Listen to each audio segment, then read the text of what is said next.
You wake up. Well, not really. You're born, but that's just another way of saying you're suddenly here, crammed into a dark, warm den with your siblings squirming around like oversized hamsters. Your mom hasn't eaten in months, yet here she is, feeding and keeping you alive with whatever strength she's got left. You're blind, helpless, and unaware that the forest outside would chew you up and spit you out if given half a chance. For weeks, life is simple. You squeak, you sleep. But winter doesn't last forever, and neither does this cozy setup. One day, your mom decides it's time. She claws open the den, light floods in, and you're dragged into the blinding brightness of spring. The world is big, loud, and smells like 1,000 things you don't understand. Trees loom overhead, snow melts underfoot, and your siblings tumble around like drunks on a dance floor. You realize quickly that you're small, weak, and very, very edible. Your mom's job isn't to make you feel safe, it's to make you strong. From day one, she's teaching you what it takes to survive, and the lessons aren't subtle. She smells danger before you do, senses threats you can't even imagine. One afternoon, while you're wandering around chewing on a twig, she freezes.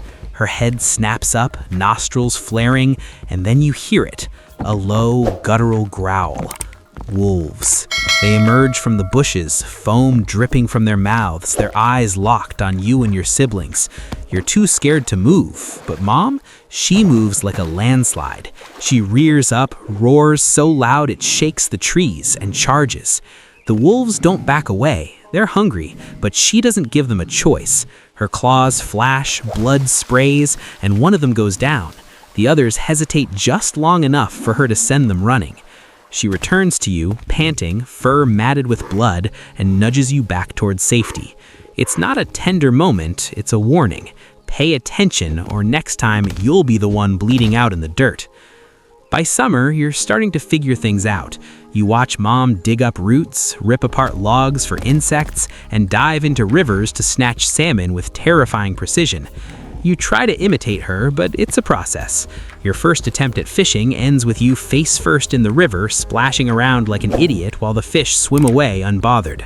Mom just stands on the side, probably wondering how she gave birth to something this pathetic. The forest doesn't wait for you to catch up. It's cruel, fast, and indifferent. And if you want to survive, you'd better keep up. Your first kill comes on a hot summer day when the air buzzes with insects and the rivers run low. You're nosing around a berry bush when something small and furry darts out. A rabbit. Instinct takes over. You pounce, claws swiping, and pin it to the ground. For a moment it squeals, its bones break under your weight, and you freeze. You weren't expecting it to fight back. But then you remember Mom's growl, her unrelenting force, and you bite down. It stops moving. You've done it. Your first kill. It's messy, brutal, and nothing like the clean, effortless hunts you've watched your mother pull off, but it's yours. That taste of blood sticks with you.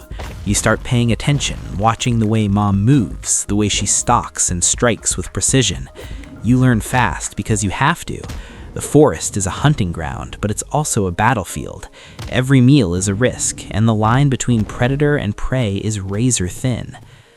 By the time your second year rolls around, you're bigger, stronger, and starting to feel like you own the forest. You're wrong, of course, but that's not the point. You've seen the dangers, wolves, humans, even bigger brown bears, but you're starting to think you can handle them. And then you meet him. It's late spring and the salmon are running. You and Mom are fishing by the river when he appears. He's massive. You freeze, but Mom doesn't. She steps forward, roaring a challenge that shakes the air. The stranger doesn't flinch. He charges. The fight is chaos. They slam into each other like freight trains. For a moment, you think Mom might lose, but then she gets him. A single swipe of her claws rakes across his face and he stumbles back. She doesn't give him a chance to recover. With a roar, she lunges, and he retreats, limping into the trees. Mom stands there panting, blood dripping from her fur, and you realize something.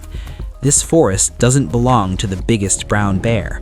It belongs to the one who refuses to die. One day, Mom just doesn't come back. No speech, no heartfelt goodbye, not even a grunt to let you know she's leaving. She's gone, and so is the safety net you didn't realize you had. It hits you fast. You're alone, and the forest feels bigger, darker, and way more interested in eating you than before. The first few weeks are a crash course in how bad you are at this whole independent survival thing.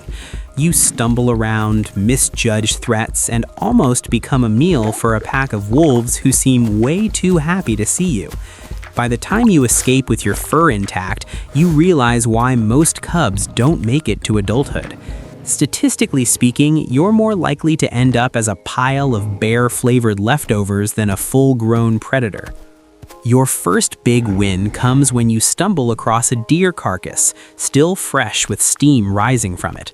Your stomach growls so loud it might as well have announced your arrival. You haven't eaten in weeks. You dive in, tearing at the meat, blood dripping down your mouth. For a moment, you think you're finally catching a break. Then you hear it, the snap of twigs behind you. You freeze mid-bite. Another brown bear. Great. He's smaller than Mom's last challenger, but bigger than you, and judging by his expression, he's not here to offer you a dinner invitation. He charges, and you don't even try to fight. You run, crashing through the underbrush. You're fast, faster than him, and when you finally stop, you realize two things. One, you're still hungry. Two, the forest doesn't care how empty your stomach is.